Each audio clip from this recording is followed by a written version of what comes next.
तेजिला यात्रा कलाकार और मालिक विवाद। गतकाली यात्रा मालिक माने एकत्रित होई यात्रा कलाकार तथा हास्य अभिनेता नरी पंडा को बॉयकट करथिले। हेले आज यात्रा कलाकार तथा हास्य अभिनेता नरी पंडा बालीचंद्रपुर थाना रे लिखित अभियोग करिसंती। तुलसी गणनाट्यर मालिक अनंत नारायण धलंक नारे लिखित अभियोग करिसंती। से यात्रा मालिक तांको पूर्व जो माड़ मारथिबा अभियोग करथिले एवं तांको पत्नी को फोन रे खराब व्यवहार करथिबा ने मध्य से लिखित अभियोग करिसंती। नरी को आक्रमण करने सहित जोर जबरदस्ती कोर्ट स्टाम्प कागज रे लेखा कराई नेथिबा मध्य अभियोग करिसंती नरी। सेपटे गतकाली यात्रा पार्टी मालिक संघर बैठक कर हास्य अभिनेता नरी पंडा और प्रताप महांती को अनिर्दिष्ट काल बैन करथिला यात्रा मालिक संघ। यात्रा मालिक माने जो निष्पत्ति नौछंती ताकु नै नरी पंडा कहिसंती कि एने से पुनर्विचार करिवार थिला। यात्रा मालिक निष्पत्ति को जदिओ से स्वागत करुछंती तांका सहित मालिक माने आलोचना करिवार थिला। आउ एने मध्य से कहिसंती कि कलाकार संघ मो सहित अछि, आगामी दिन रे कलाकार संघ जहा निष्पत्ति नब ताकु नै से आगु को जीव बोले मध्य कहिसंती। तांको पई यात्रा पार्टी राजनंदिनी खाली रही बोली नरी पंडा कहिसंती। से खूब शीघ्र तांकर आगामी निष्पत्ति जणाइबे।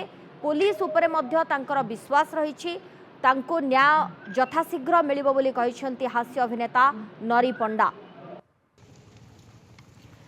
तेबे थाना रे पहुंचिला यात्रा पार्टी मालिक एवं कलाकार को मध्य रे विवाद। तुलसी गणनाट्य मालिक अनंत नारायण धल ओरफ नांडू बाबू नारे एफआईआर से देइछंती। बालीचंद्रपुर थाना रे एफआईआर देले यात्रा हास्य अभिनेता नरी पंडा। नरी को आक्रमण करने सहित जोर जबरदस्ती कोर्ट स्टाम्प कागज रे लेखा कराई नेथिबा मध्य से अभियोग करिसंती।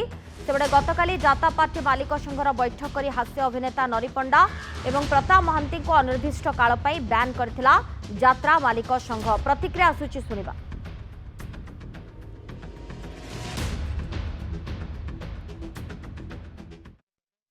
श्रीजुक्त पंडा एबे अभियोग पत्र एगेंस्ट तुलसी गणनाट्य मालिक एगेंस्ट विरुद्ध देइछंती।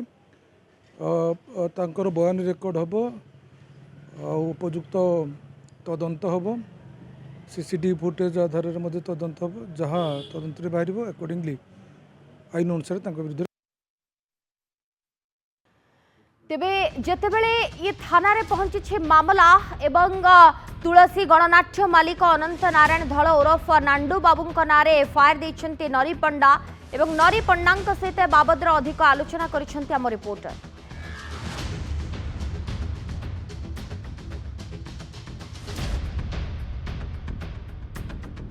यात्रा मालिक माने हास्य अभिनेता तथा कलाकार नरी पंडा को ब्यान करने परे बॉयकट करने परे एबे आज बालीचंद्रपुर थाना रे लिखित अभियोग करिसंती यात्रा मालिक नाम रे नरी पंडा। बालीचंद्रपुर थाना रे पहुंची आईएससी को निजर लिखित अभियोग प्रदान करिसंती। कौन प्रकृत रे लिखित अभियोग करछंती सेने आमे नरी पंडा को प्रतिक्रिया नेबा एवं आम सहित अछंती नरी पंडा। आगे आपण आज आछंती बालीचंद्रपुर थाना केन आज कोन एफआईआर दैछन? मु तो जहाँ एफआईआर देइथिली माध्यम रे जणैथिली ऑनलाइन माध्यम रे आज आसी एफआईआर देवाई मालिक बयान करिसंती गोटे वर्ष 25-26 मु आगु डिसीजन नहीं भी जनी मीडिया माध्यम रे गणमाध्यम को जे मु 25-26 यात्रा जो रही कहीं सत्य पदा को आसिले मो पर जो अकथनीय अत्याचार होती जो माड़ होती विचार को न नहीं मालिक मैंने पूर्व मत बैन कर देछंती। प्रकृतर सत्य सत्याटा पदा को आसला बैन कर हूँ तो मो मन गोटे शांति पाई था कि प्रकृतर सत्य सत्य पदा को न आसी जो मत बैन करती मो मन बहुत दुख अच्छी। मु भावुची मु ठीक न्याय पाई नहीं तेणु मु आसी आज थाना को द्वारस्थ होती। मोर आईन पर बहुत भरोसा अच्छी, आईएससी महाशय बहुत भरोसा अच्छी। जो मालिक मत लंगाड़ा कर देछंती से लंगाड़ा भिजुआल गोटे 7 रु 3टा 10 पर्यंत जो अकथनीय अत्याचार मो पर होती जनसाधारण सेटा को देखिला मु ठीक जानी पारि मुझे सत्यटा को परिप्रकाश करने आज थाना रे उपस्थित होती। कौन विशेषकर जो अभियोग आपण जा पूर्व अभियोग करते से अभियोग गोटे अभियोग मोर प्रथम जहाँ कही एपर्तन से कह से अभियोग केमी पर्दाफाश हम दोषी प्रकृतर केमी शास्ति पाइब मत जो अपमान कराई पर्दाफाश हम 4.5 कोटी दर्शक बंधु भी ठीक हिसाब से देखिपारे मुझे दिन को अपेक्षा करी अपेक्षार मु भावुँ मत ठीक न्याय मिल और निश्चित मोर आईन उपर विश्वास अच्छी भरोसा अच्छी आईएएस मोर भरोसा अच्छी विश्वास अच्छी मोर मु निर्द्वंद्वर अच्छी संपूर्ण भरोसा मोर अच्छी। देखो गोटे कथा होची जे मालिक माने मते अभियोग करूछंती जे आपण एवं जने वकीलଙ୍କ पाखरे बसी मालिकଙ୍କ विरुद्ध रे मालिकଙ୍କୁ आशालीन मंतव्य करूछंती जा फल के मालिक मानकर मान सम्मान हानि होची आपण जहाँ को कहउछंती भात हांडी कहउछंती एवं त मालिक बापा मां कहउछंती ताकू मध्ये आपण जो गाली गुलोज करछंती ताकू नै मध्ये मालिक माने अभियोग करछन जो आधार मध्ये आपण काली बॉयकॉट करछन। आज्ञा देखंतु आज्ञा मो पर जो अकथन हला आक्रमण मु गोटे कलाकार आपण को हस बांटुची 4.5 कोटी ओडिया को मनर हस जी दे पारुची से 28 तारीख ठारू 1 तारीख पर्यंत रातिर अभिनय करछि मते अभिनय करिया भल लागु नै ना सोई पारु नै ना खाई पारु नै मो मानसिक जंत्रणा रो अछि बहुत मते कष्ट होइछि मो कांदी सेटे कांदी कि मते कहि देछि सेते भाई मु समस्त आगरे मु मो दोष स्वीकार करूछि मो मालिक मु कहि देछि मो पाठर बाहर जे मते कष्ट होइछि मते बाधिछि से मु कहि देछि सेते भाई मु दुखित।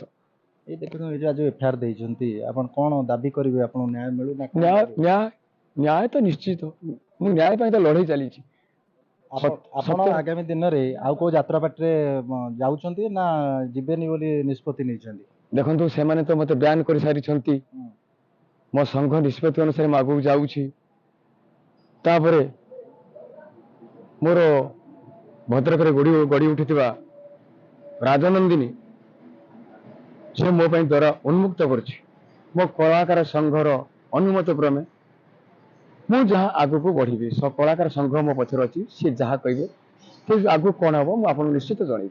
आपण आगामी दिन जो स्वप्न मल आ जो किछि दिन रहला आपण काम करछंती ना आपण ये जो बॉयकॉट पर आपण छाड़ देबे। नहीं नहीं बॉयकॉट पर से माने बॉयकॉट कर देले मु छाड़ देले वर्तमान मु जून 13 पर्यंत कांटेक्ट करिछि यदि वर्तमान मु पार्टी छाड़ देबी 200 कलाकार मोर हैरान हो जिबे तेणु करी समस्त बंचंतु मते कष्ट हो मो मो आखिरे लुह थाउ मनरे कोह थाउ सबको लुचई मु जून 13 पर्यंत अभिनय जारी करी आगुरी मु डिक्लेयर कर सी मत बैन कला पूर्व मु आगुरी बैन कर सारी प्रकृत सत्य कथा आसते मत बैन करते बहुत भल होता ता पूर्व जो बैन कर स्वागत कर सत्यर जय हम यहाँ निश्चित।